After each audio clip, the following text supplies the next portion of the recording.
It's the American story. Charting your own path. Forging new ways forward. Not because it's the easy way, but because it's the right way. And for those with dedication, character, faith, and conviction. Sometimes that lonely path paves the way forward for millions.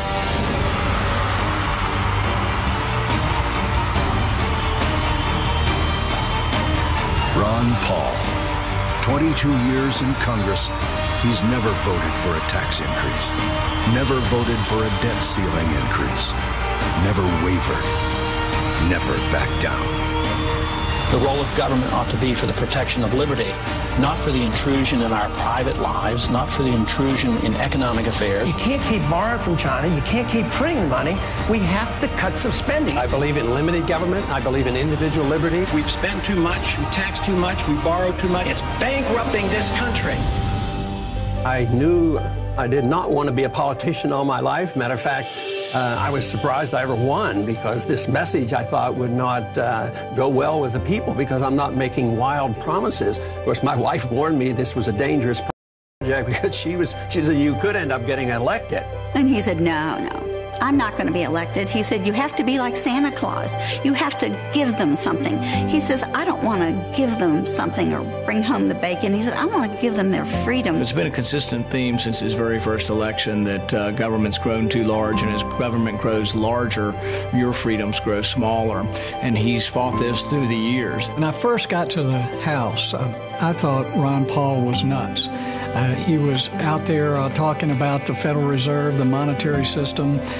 But more and more I found myself voting with him. He's been talking about these things since the early 1970s, and he hasn't wavered, he hasn't buckled, even when he's had to stand alone. I've always put politicians into two categories. They're either here to make a point or they're here to make a difference. Ron Paul is the only one I know who made a difference by making a point. We need lower taxes, less regulations, and we need to free up the market. He's been an absolute fiscal hawk, one of the most fiscally conservative members in the history of the Congress. I can guarantee you we wouldn't have a $16 trillion debt if we had 435 Ron Pauls in Congress.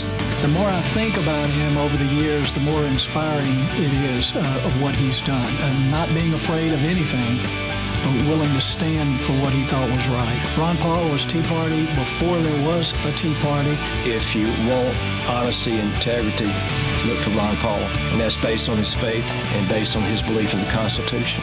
He's willing to do things that other people aren't willing to do because his convictions are so deep. As long as we live beyond our means, we are destined to live beneath our means. Well, one of the extraordinary things about my father is that, the lobbyists don't even come by his office. They don't even bother to come by because they know he can't be bought. And that passion is born of a deep and abiding conviction that these are correct principles. He stands for freedom. He stands for liberty. He stands for the traditional American values that made this country great. The longer we go and the deeper in debt we get, the more apparent it is that Ron Paul was right all those years. Whether people want to admit it or not, Ron Paul changed the conversation.